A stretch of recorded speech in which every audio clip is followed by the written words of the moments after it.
Brent Strom is the pitching coach for the Arizona Diamondbacks, had 8 years with the enormously successful Houston Astros. When Philadelphia is pounding you guys early, you go to work. What did you do? What did you see? Well, we kind of had a reset, spoke a little bit about what we were doing. We did it in Houston all the time during the series. When we played the Yankees, whatever, we would do about second or third game of the series, do a reboot, see what we're doing well, what we're not doing well. And we determined that we were not elevating enough, we were not pitching inside enough, we were basically laying balls out over the plate, and obviously you saw the results, severe damage, a lot of home runs, and so we had to kind of reset our sights on how we were going to go about this. Outside, I looked at the Braves series, for example, and I watched how the Braves went about it, and never once did I see a catcher sit inside, never once did I see Murph or D'Arnaud sit inside. Everything was middle away, and then I would watch Strider. They'd set down and away to a right-handed hitter, and Strider would early rotate. The ball would go up and in, and no damage was ever done. He blew balls right by people, up and in, even though they were unintentional. So what we try to do is take the unintentional and try and make it intentional. Because clearly you thought what you're going to do in games 1 and 2 was going to work. So you had an initial scouting report. How often does that change through a series, like in real time? Well, I think the most important thing is to have in-game adjustments. You know, you can look at scouting reports and what guys do. And so, for example, what I love about what I'm dealing when I deal with Perry Husband and effective velocity is the fact that it's real time.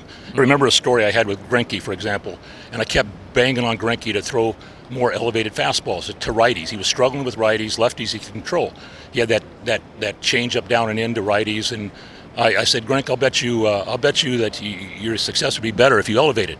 And he said, there's no way. It's Greinke, being a money guy, wanted to bet on it, so we bet $100. And he said, I'll guarantee my slug is my OPS is over 1,000 on elevated fastballs. And I took I said, okay, I'll take that bet. And so I did a 3-day dive on it, and I came back and I handed him $100. I said, Greinke, you're right. I said, but you're wrong in another point. The very next pitch, every time you throw an elevated fastball, the very next pitch you throw in the zone has an OPS of 300. Oh, okay. So I said, so whether they swing at it or not, I realize if you don't get it where it's supposed to be and they swing at it, they're doing damage. But even if you throw it above the high part of the strike zone and get a look or a move and then come back with something in the zone, it's really advantage for Greinke. Interesting. He still took my $100. Right. But right. You talk about Perry Husband, effective velocity. We work with Carlos Pena, who's always seeing the game through that lens. How have you, at your age, all due respect, at your age, been able to take all the new information in the information age and utilize that so successfully? Well, I've known Perry for over a decade and have dabbled in it and utilized it. It's initially hard concept to understand, but a 90-mile-an-hour fastball, let's say. It's very simple. You throw a 90-mile-an-hour fastball inside, up a little bit, it's going to play 97 to the hitter's eyes. I don't care what the gun says. Hitters hit what they see or they don't see. It's not the gun. Now I throw 90 down below, and it's 84 to the hitter. That's a huge gap in speed. So we're talking about distance and speed that make it hitting. And Warren Spahn once said it's just upsetting hitters' timing. And I've had a lot of guys that live down and away, which is fine, but you eventually pay a price if that's totally where you live, unless you have great hop to the ball and are exceptional. And people laugh when I say this. John Stockton and Karl Malone, pick and roll. There's no defense for it.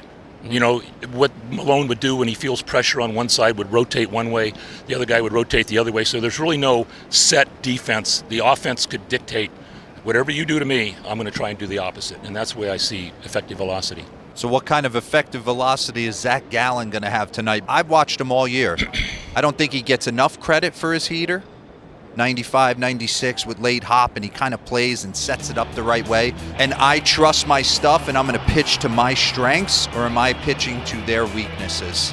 Well, I'll give you an example with the Philly lineup. We kind of identified, and with the help from Perry to me, Baum and Turner are basically more of a flat bat type of approach. Yeah. But almost everybody else was a dip and lift type of approach. Schwarber, to some extent, could flat bat you and get to the high fastball.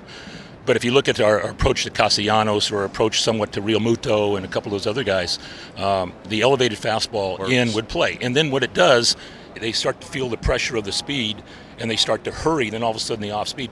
When we played the Yankees, we had Greinke pitching for us, and we had what we call our blow-by program. If you look at a Sanchez, for example, you throw down and away to Gary Sanchez, he'll kill you. you throw the ball up and into Sanchez. I have a side view, and this is what pitchers don't understand. If you get a side view of a hitter, and you watch Sanchez, and Greinke throws an 88-mile-an-hour fastball up and in, you watch Sanchez start to go to the ball, and he starts to buy time by leaning back because he realizes he's beat, and the ball's by him. A pitcher's viewpoint, you see the bat going through the zone, and you go, oh, you just missed that.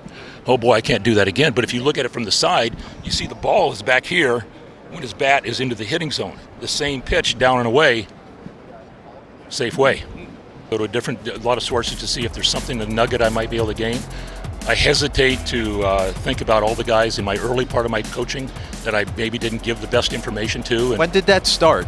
Kind of jumping. When did you start like outside sourcing? Well, the number one guy for me in the delivery, for example, was a guy named Paul Naimon. He was the first one that made me realize pitchers needed to move athletically. I used to teach positions. Where are you in space?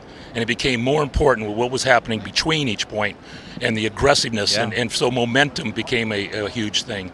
Momentum, creating an athletic approach to the pitching delivery instead of this roteness where you're up and down over here. And because he was the biggest influence for me years ago. I was at clinic at University of Washington, and I remember going out. It was snowy. I went out in the field house in UW, and I saw this skinny dude throwing a ball from one end of the end zone to the other end of the end zone. Lincecum? You got it. And I'm saying, who is this dude? Who's this rubber band that is unloading and throwing the ball 350 feet when before we were, oh, God, don't do that because it's so different than the mound and everything. The body will accommodate the goal that's required. If your goal is to throw the ball 350 feet, it will do so. If your goal is to throw the ball 95, your body has to learn to throw 95 or to run fast. You got to run fast. So you're constantly tinkering with your pitching staff. Yeah, as new information comes, we're trying to do that. I watch how hitters hit, for example, and Perry has helped me a great deal with this. There are some hitters that are what we call load.